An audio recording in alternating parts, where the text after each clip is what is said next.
Halo minasang, ohayo gozaimasu, konnichiwa, konbanwa, dimanapun teman-teman berada. Oke, masih bersama saya Duhirti Prasetyo di sini. Masih jalan-jalan lagi. Hari ini saya masih bersama keluarga, masih bersama saya. Anak saya mana Naka? Naka? Nakami Hikari mana Hikari? Sebelah sini. Nah ini Hikari. Sama istri saya, mana istri saya? Nah ini istri saya. Oke. Hari ini kita konten-konten lagi sambil jalan ya. Udah lama kita nggak. Udah siap semua? Siap, bismillah. Ya udah lama kita nggak ngonten-ngonten lagi. Oke, hari ini kita bahas nih ya seputar Ikusei Shuro. Ya, persiapan nih teman-teman. Banyak yang tanya, Bang, ini magang mau dihapus gimana? Gitu ya. Bang, ini konsep Tokutegino kok kayaknya udah sepi job ini untuk pertanian ternakan ini seperti apa. Oke, di video ini kita spill dikit gitu ya. Oke, untuk terkait Ikusei Shuro teman-teman, sorry ini saya sambil jalan ya. Untuk konsep Ikusei Shuro itu memang ini adalah bentuk perubahan ya, aturan atau regulasi yang akan dilaksanakan oleh pemerintah Jepang terkait apa ya, mungkin bahasanya itu penyalahgunaan ya, konsep penempatan pemagang. Katanya banyak pelanggaran HAM, makanya judulnya nanti diganti, udah nggak magang lagi tetapi Ikusei Shuro. Kalau Ikusei Shuro itu berarti gampangnya apa ya, calon pekerja gitu. Dan nanti dari Ikusei Shuro si para peserta ini bisa langsung berpindah ke program Tokutegino.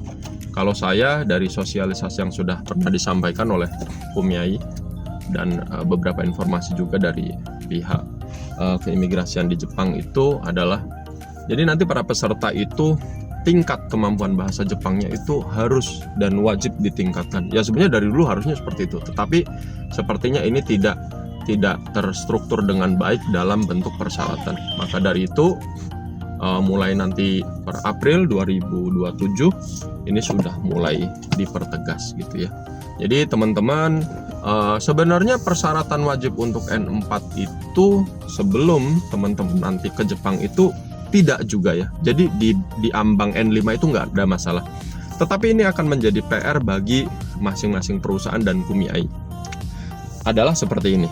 Kalau teman-teman belum punya N4 atau pihak lembaga sending ini tidak bisa menargetkan N4 sebelum para peserta Ikusei Shuro ini diberangkatkan ke Jepang, ini akan menjadi kesulitan karena teman-teman harus ditargetkan dalam waktu 1 tahun itu harus level N4.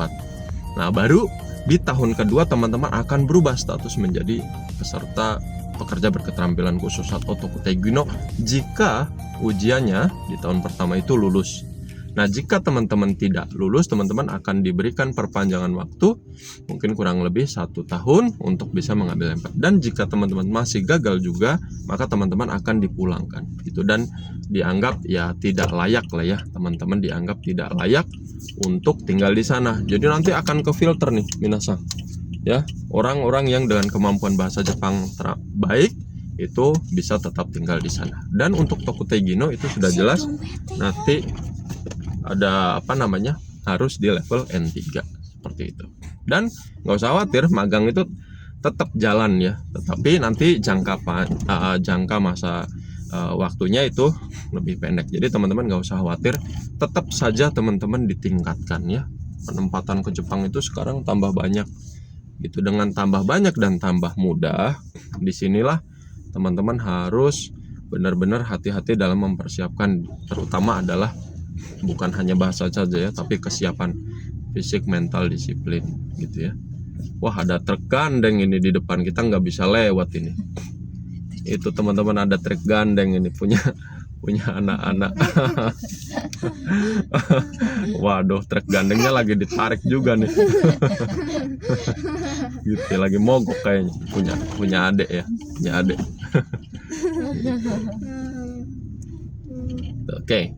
Itu teman-teman untuk yang Ikusei Shuro. Jadi teman-teman gak usah khawatir, lebih ke Ikusei Shuro itu kami ya sebagai lembaga sending yang harus mengupgrade kemampuan diri kita. Tapi kalau untuk peserta nggak usah khawatir, teman-teman enjoy aja. Cuman ya itu tadi, prihatinnya adalah ya mungkin awalnya magang nih, udah biasa-biasa aja deh, ikut tes bab baru 15 nggak apa-apa. Mungkin nanti para lembaga sending lainnya akan lebih ketat ya teman-teman. Nanti yang mau ikut tes Mensetsu di lembaga sending mungkin paling tidak harus sudah punya N4 atau A2 ya, karena supaya tidak mempersulit kondisi nanti setelah tiba di Jepang gitu teman-teman. Karena konsepnya adalah, bayangin aja kalau teman-teman di zona latih atau di zona pelatihan saja teman-teman nggak bisa ambil target N4, bagaimana nanti sampai Jepang? Sampai Jepang akan lebih sulit loh.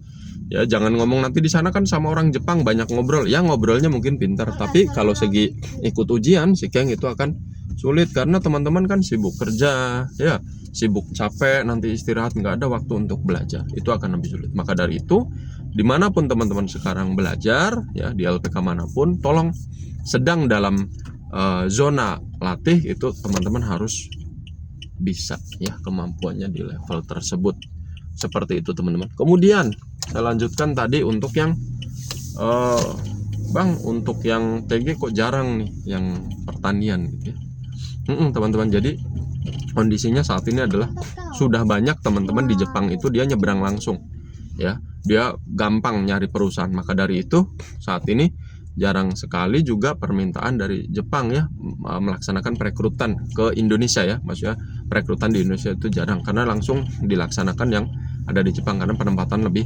cepat, tidak banyak makan waktu, seperti itu teman-teman. Maka dari itu sebisa mungkin yang sekarang sedang berlatih ya teman-teman harus lihat situasi dan kondisi juga. Kalau memang sudah jarang, cari yang lainnya. Sama kayak resto, tiba-tiba sudah penuh kan sekarang sudah tidak bisa ya, cari yang ya apa ya, kalau boleh saya ngomong sih jangan cari yang tesnya gampang doang ya, tapi teman-teman juga harus lihat peluang di depan ini yang sedang terbuka apa gitu. Walaupun ya memang butuh energi ya, butuh energi teman-teman untuk belajar dan berlatih lebih kuat lagi. Ya kembali lagi itu, semakin sulit ya, semakin sedikit ya, saingannya ya, seperti itu. Harapan saya teman-teman nanti bisa mendapatkan apa yang menjadi teman-teman harapkan. Seperti itu teman-teman. Semoga informasi ini bermanfaat buat teman-teman sekalian ya. Kita sambung lagi. Salam magang, salam Jepang, salam Wakasio Indonesia.